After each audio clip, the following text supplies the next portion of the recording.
Varicose veins కి సరైన చికిత్స కోసం సంప్రదించండి ఎవిస్ హాస్పిటల్. అమ్మ నమస్తే. నమస్తే అమ్మా జయలక్ష్మి. అమ్మ భార్య కానీ భర్త కానీ భార్యకి శాడిజం ఉన్నా భర్తకి శాడిజం ఉన్నా ఆ ప్రయాణం ముందుకు సాగదు. అవునమ్మా. చాలా ఇబ్బంది పడిపోతూ ఉంటారు. ఎట్లమ్మా వీళ్ళని ఎట్లా ఎదుర్కోవాలి? దాన్ని ఆ క్వాలిటీని అసలు తగ్గించగలుగుతామా? ఆ శాడిజం అనే ఆ క్వాలిటీని తెలుగులో దానికి ఉన్న పేరు తెలుసా అమ్మా? శాడిజానికి పైశాచిక ఆనందము.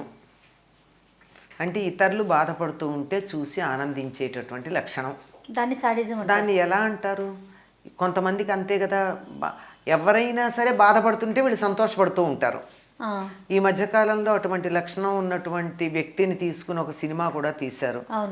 మరి అట్లాంటిది ఆ లక్షణం ఉన్నటువంటి వాళ్ళని ఏం చేయగలం మనం? వాళ్ళకి మనస్తత్వం మారేటట్టుగా ఏదన్నా మానసికమైనటువంటి వైద్యం ఏమన్నా చేయించాలి. లేకపోతే పరిష్కారం ఉండదు.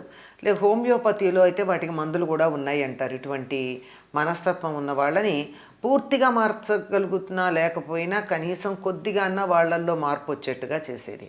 అంతే తప్ప మామూలుగా అయితే ఉండరు. ఇట్లాంటి వాళ్ళకి ఏం చెయ్యాలి అంటే, అది ఎక్కువ స్థాయి కాకుండా చిన్న స్థాయిలో కనుక ఉన్నట్టయితే వాళ్ళ దగ్గర ఎప్పుడూ కూడా మనం ఆనందంగా ఉన్నట్టు ప్రకటించకుండా ఉంటే చాలు. ఏంటమ్మా ఇప్పుడు వైఫ్ అండ్ హస్బెండ్ రిలేషన్లో కూడానా? అదే కదా, అక్కడ కూడా చెప్పాలి. తను ఏదో కష్టపడుతున్నట్టు. ఇప్పుడు భార్య భర్త ఉన్నారనుకోండి, భార్య శాడిజం ఉందనుకోండి, భర్త నేను ఆఫీస్లో ఇంత కష్టపడుతున్నాను, అంత కష్టం ఉన్నా లేకపోయినా చెబితే ఇంత కష్టపడుతున్నాడులే అని ఈవిడ ఆనందపడుతుంది. లేదు ఆయన శాడిస్ట్ అనుకోండి, నేను ఏమిటండి నేను ఎప్పుడో మా పుట్టింట్లో ఎంత కష్టపడ్డానో, నేను అక్కడెక్కడ కష్టపడ్డానో, అత్తగారు ఇట్లా అన్నారు, వాళ్ళు ఇట్లా అన్నారు, పక్కంటి వాడు ఇట్లా, పక్కింటి ఆవిడ ఇట్లా అన్నారు అని చెప్పి తనకున్నటువంటివి ఏవో చిన్నగా ఉండవా వాటిని కాస్త భూతద్దంలో చూపించి నేను కష్టపడుతున్నానని చెప్తే ఇది బాగానే కష్టపడుతోంది కదా అని చెప్పి ఆనందపడటం ఉంటుంది. ఇటువంటిది మనస్తత్వానికి చిన్న స్థాయి అయితే ఈ రకంగా చేయొచ్చు, కానీ పెద్దవైతే కష్టమమ్మా. ఈ రకమైన మనస్తత్వం ఉన్న వాళ్ళని ఏం చేసేవారు అనడానికి మనకి భార్యాభర్తలే కాదమ్మా, లోకంలో ఎవరున్నా కష్టమే. అట్లా భార్యాభర్త అయితే ఎక్కువ కష్టం. సగర చక్రవర్తి తన కొడుకు అసమంజుడు ఇటువంటి ఆనందం పొందుతున్నాడని తెలిసి అతన్ని రాజ్యం నుంచి వెళ్ళగొట్టాడు. ఎట్లా? ప్రజలు వచ్చి చెప్పారు, మీ అబ్బాయి ఊళ్ళో ఉన్న చిన్నపిల్లలందరినీ తీసుకెళ్ళి నీళ్లల్లో పడేసి సరయూ నదిలో వాళ్ళు గిలగిలా కొట్టుకుంటూ ఉంటే చూసి ఆనందిస్తూ ఉంటాడు. వాళ్ళు మునిగి చచ్చిపోయేదాకా పసిపిల్లలను అందులోనే ఉండనిచ్చేవాట. అవంగానే అట్లా ఉండంగానే మరి ఒకళ్ళనో ఇద్దరు ఎంతమందిని చేశారో తెలియదు.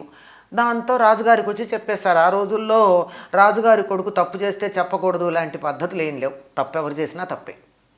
వెంటనే నగర బహిష్కారం చేసేసాడు. చక్రవర్తి తన తర్వాత సింహాసనం మీదకి రాదగినటువంటి వాడిని దూరం పంపించేశాడు. అంచేత అదొక పరిష్కారం ఉంది. అంత ఒక రకమైనటువంటి స్థాయికి పెడితే చిన్నవైతే ఇలా పరిష్కరించుకోవచ్చు, పెద్దవైతే అంతే. కానీ వీటి వల్ల అసలు కాపురాలే కూలిపోయే పద్ధతి, బంధాలు తెగిపోతాయి కదా. ఇప్పుడు కైక ఉంది రామాయణంలోనే. కైక తల్లి గురించి చెప్తారు. కైక ఎప్పుడైతే దశరథుడు నేను తట్టుకోలేకపోతున్నానని బతిమాలి కాళ్ళు పట్టుకున్న మాట వినలేదో, అప్పుడు ఆవిడ తల్లి గురించి మంత్రి ఒకడు చెప్తాడు, ఈవిడ తల్లి కూడా ఇట్లాంటిదే అని చెప్పి.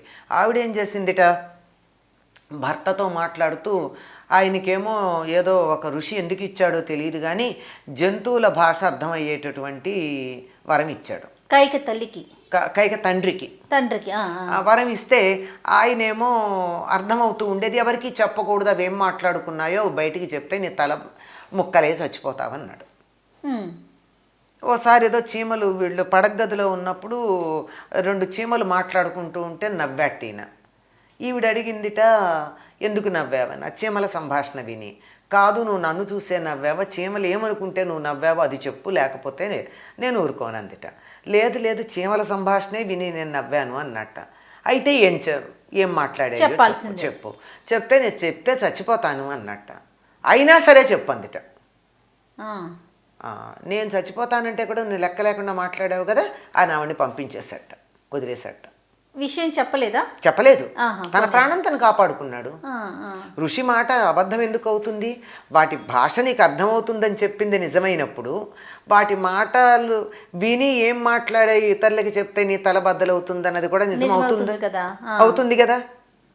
తను ప్రాణం పోగొట్టుకునే కన్నా ఇలాంటి మొండి దాన్ని, భర్త ప్రాణం అంటే లెక్కలేనటువంటి దాన్ని చంపలేదు, ఆహా. దూరంగా పంపించేశాడు.